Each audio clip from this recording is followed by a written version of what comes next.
আবার কিছু আছে কথার মধ্যে শিরক, যেমন কেমন আছেন, আপনার দোয়ায় ভালো আছে। কেমন আছেন, আপনার দোয়ায় ভালো আছে। আপনার মায়ের কি অবস্থা, মায়ের অবস্থা ভালো, ডাক্তারটা সময় মতো না আসলে মাকে বাঁচানো যেত না।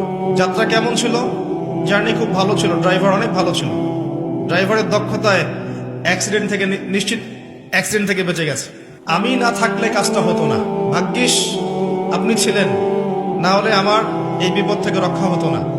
প্রচুর কথা বলতে গেলে সারা রাত চলে যাবে, কথার মধ্যে বেশি শিরক হচ্ছে। এমনকি অনেক গানের লিরিক্স দেখবেন, তোমাকে ছাড়া বাঁচবো না, তুমি আমার জীবন, তুমি আমার মরণ, এ ধরনের কথা আছে না?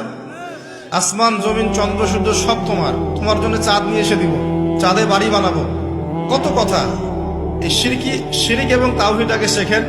শেখার পরে আপনি উপন্যাস পড়বেন, কবিতা পড়বেন, গানের লিরিক্সগুলো পড়বেন, দেখবেন যে শিরিক দিয়ে ভর্তি।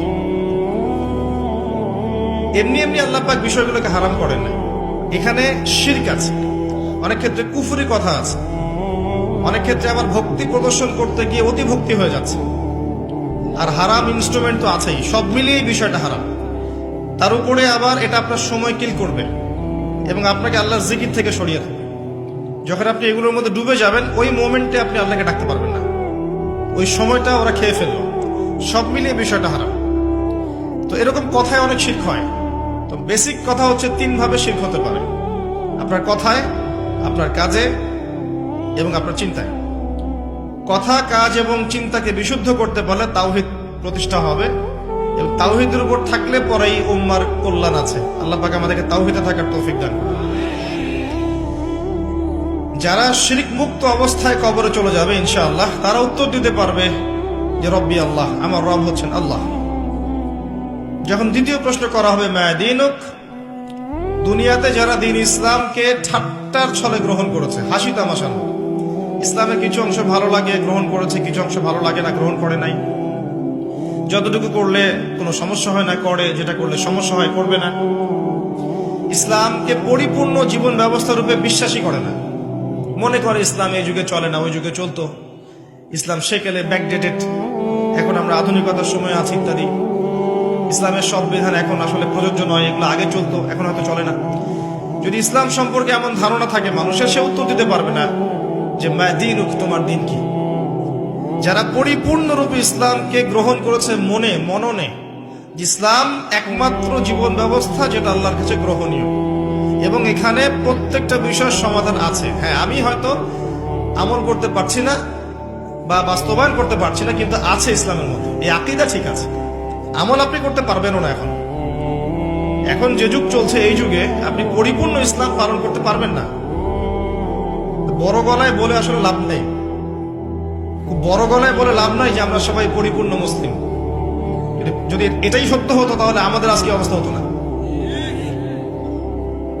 নাসুল্লাহ ফানাসিয়াহুম, তারা আল্লাহকে ভুলে গেছে, আল্লাহ তাদেরকে ভুলে গেছে।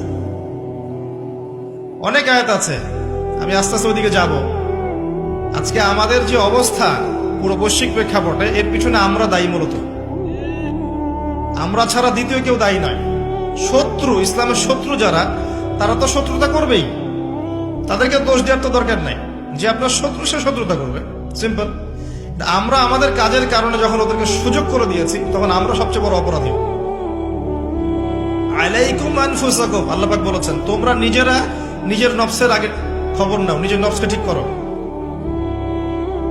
লা ইয়াদুররুকুম মান দাল্লা, যারা পথভ্রষ্ট হয়ে যাবে, এদের পথভ্রষ্টতা তোমাদের কোনো ক্ষতি করবে না। ইন ইহতাদাইতুম, যদি তোমরা হেদায়েতের উপর থাকো, যদি তোমরা পরিপূর্ণ হিদায়াতের উপর থাকো, তাহলে যারা পথভ্রষ্ট হয়ে যাচ্ছে বা গেছে, এদের পথভ্রষ্টতা তোমাদের কোনো ক্ষতি করবে না। ইলাল্লাহি মারজিউকুম জামিআন, তোমরা সবাই একসময় আল্লাহর কাছে ফিরে যাবে।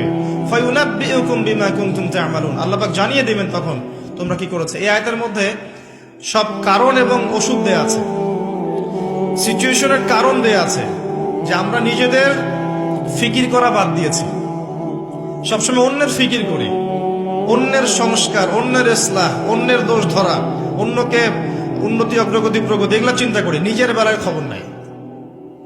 প্রথম কারণ আমাদের আত্মশুদ্ধি নাই।